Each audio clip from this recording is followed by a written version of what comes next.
અને મોંઘો વેચાઈ રહ્યો છે, તેમ છતાં લોકો પી રહ્યા છે.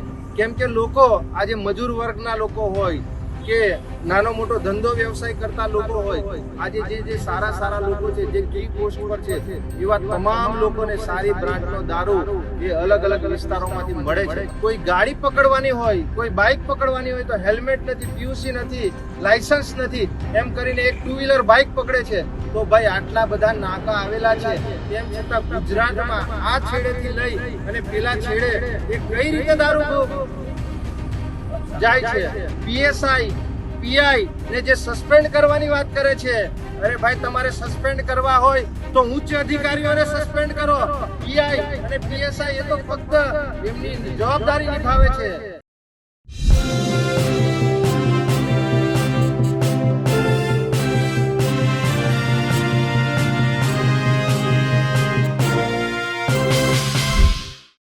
ગુજરાતભરમાં દારૂબંધીને લઈને હવે લોકોમાં નારાજગી જોવા મળી રહી છે. જે રીતે ભાવનગરમાં લઠ્ઠાકાંડ થયો, લોકોના મૃત્યુ થયા, ત્યારબાદ શું ગુજરાતમાં ખરેખર દારૂબંધી છે? આ ચર્ચાનો વિષય બન્યો છે. ત્યારે આમ આદમી પાર્ટીના આદિવાસી નેતા અને ચૈતર વસાવાના સાથીદાર એવા નિરંજન વસાવાએ પણ દારૂબંધીને લઈને વિરોધ કર્યો હતો. રાજપીપળામાં તેમણે હર્ષ સંઘવી પર આકરા પ્રહાર પણ કર્યા. નમસ્કાર, હું છું ચંદ્રિકા પુત્ર નિરાલી મહેરિયા. તો આવો સાંભળીએ નિરંજન વસાવાએ આ મુદ્દે શું કહ્યું.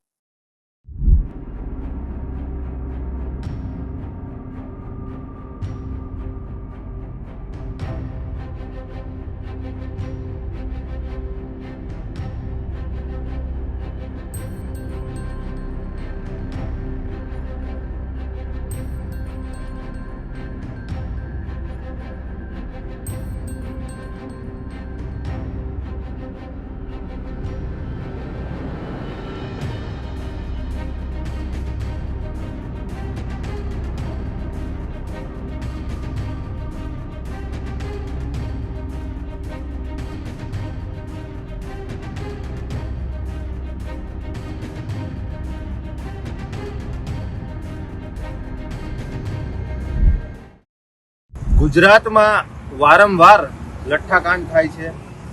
એ ભાવનગર હોય, બોટાદ હોય, અમદાવાદ હોય, સુરત હોય, આ તમામ વિસ્તારોમાં ભારતીય જનતા પાર્ટીના રાજમાં આજે લઠ્ઠાકાંડો થઈ રહ્યા છે.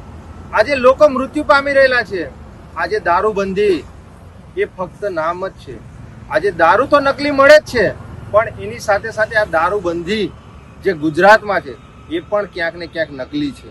જો ખરેખર દારૂબંધી હોત તો આજે ગુજરાતના દરેક છેવાડાના ગામડાઓમાં, આજે ગુજરાતના દરેક પોલીસ સ્ટેશન થી 200-500 મીટરના અંતરે ખુલ્લેઆમ દેશી દારૂ, ઇંગ્લિશ દારૂ, જે નકલી દારૂ છે એ મળે છે. એના લીધે આ લઠ્ઠાકાંડ થાય છે. અને આજે જે આ બનાવનારી ફેક્ટરીઓ છે એ કેવી રીતે આટલા મોટા પ્રમાણમાં આ દારૂ એ બનાવે છે? કેમ કે દારૂ ગુજરાતમાં એટલો બધો વેચાઈ રહ્યો છે અને મોંઘો વેચાઈ રહ્યો છે, તેમ છતાં લોકો પી રહ્યા છે. કેમ કે લોકો આજે મજૂર વર્ગના લોકો હોય કે નાનો મોટો ધંધો વ્યવસાય કરતા લોકો હોય, આજે જે સારા લોકો છે, જે કી પોસ્ટ પર છે, એવા તમામ લોકોને સારી બ્રાન્ડનો દારૂ એ અલગ અલગ વિસ્તારોમાંથી મળે છે. પણ સામાન્ય લોકો આ નકલી દારૂ પી અને આજે આવા જે લઠ્ઠાકાંડો થાય છે, લોકો મૃત્યુ પામી રહ્યા છે. આજે પણ 60 જેટલા લોકો અલગ અલગ હોસ્પિટલોમાં આજે ગંભીર છે. આજે 9 થી 10 જેટલા લોકો આ મૃત્યુ પામ્યા. એનું જવાબદાર કોણ? કેમ કે ભારતીય જનતા પાર્ટીમાં બેઠેલા નેતાઓ, પદ અધિકારીઓ, એમના કાર્યકર્તાઓ ખુલ્લેઆમ દારૂનો ધંધો કરે છે, દારૂ સપ્લાય કરે છે. ગુજરાતમાં આજે એટલા અલગ અલગ વિસ્તારોમાં જે રાજ્યો આવેલા છે, જે ચેકપોસ્ટો છે, આજે કોઈ ગાડી પકડવાની હોય, કોઈ બાઇક પકડવાની હોય તો હેલ્મેટ નથી, પીયુસી નથી, લાયસન્સ નથી, એમ કરીને એક 2 વ્હીલર બાઇક પકડે છે. તો ભાઈ આટલા બધા નાકા આવેલા છે, તેમ છતાં ગુજરાતમાં આ છેડેથી લઈ અને પેલા છેડે એ કઈ રીતે દારૂ જાય છે? શું અહીંયા જે પણ કોઈ દારૂ આ ગુજરાતમાં એક ફેક્ટરીઓ દ્વારા બનતો હોય, અલગ અલગ રાજ્યોમાંથી આવતો હોય, એ તમામ દારૂ નેતાઓના આદેશથી જે અધિકારીઓ છે ઉચ્ચ કક્ષાના, એ અધિકારીઓ દ્વારા જ અહીંથી એ મહારાષ્ટ્ર હોય, રાજસ્થાન હોય, મધ્યપ્રદેશ હોય કે દમણ હોય, અલગ અલગ વિસ્તારોમાંથી જે જિલ્લા લેવલના જે કી પોસ્ટના જે અધિકારીઓ છે એ લોકોના આદેશ અને નેતાઓના આદેશથી જ એ જે એક જિલ્લામાંથી બીજા જિલ્લામાં એ વસ્તુ સપ્લાય થાય છે. એટલે પીએસઆઈ, પીઆઈ ને જે સસ્પેન્ડ કરવાની વાત કરે છે, અરે ભાઈ તમારે સસ્પેન્ડ કરવા હોય તો ઉચ્ચ અધિકારીઓને સસ્પેન્ડ કરો. પીઆઈ અને પીએસઆઈ એ તો ફક્ત એમની જવાબદારી નિભાવે છે. જો એમના વિસ્તારમાં કઈ નાનું મોટું થાય છે અથવા તો એમની જે નોકરી હોય છે એ સમય દરમિયાન એમને કઈ થાય છે તો નાના લોકોને શહીદ કરવામાં આવે છે. ભારતીય જનતા પાર્ટીના નેતાઓ કે કી પોસ્ટમાં રહેલા જિલ્લાના જે અધિકારીઓ છે એ લોકો પર કેમ એક્શન નથી લેવાતી? જો ખરેખર એ લોકો પર એક્શન લેવામાં આવે તો અહીંયા ગાડી દારૂબંધી ખરેખર નાબૂદ થાય એવી છે. અને આજે 4-4, 5-5 લઠ્ઠાકાંડ થયા આ ભારતીય જનતા પાર્ટીની સરકારમાં. હવે તો ખરેખર જો આ ગુજરાતના જે આ નેતાઓ જે ગાંધીનગરમાં જે કમલમમાં બેઠા છે એ નેતાઓએ અને ગૃહમંત્રીએ રાજીનામું આપવું પડે. કેમ કે આ ગૃહમંત્રી જે હર્ષભાઈ સંઘવી છે એમના થકી જ આજે 3 એમના નેતૃત્વમાં આજે લઠ્ઠાકાંડો થયા છે, આજે લોકો મૃત્યુ પામ્યા છે નકલી દારૂ પીને. એટલે ગૃહમંત્રી નું રાજીનામું જોઈએ. આવનારા દિવસોમાં આ આંદોલન અને આ જે લોકો છે એ લોકો જરૂર પડશે તો ગાંધીનગર કૂચ કરશે.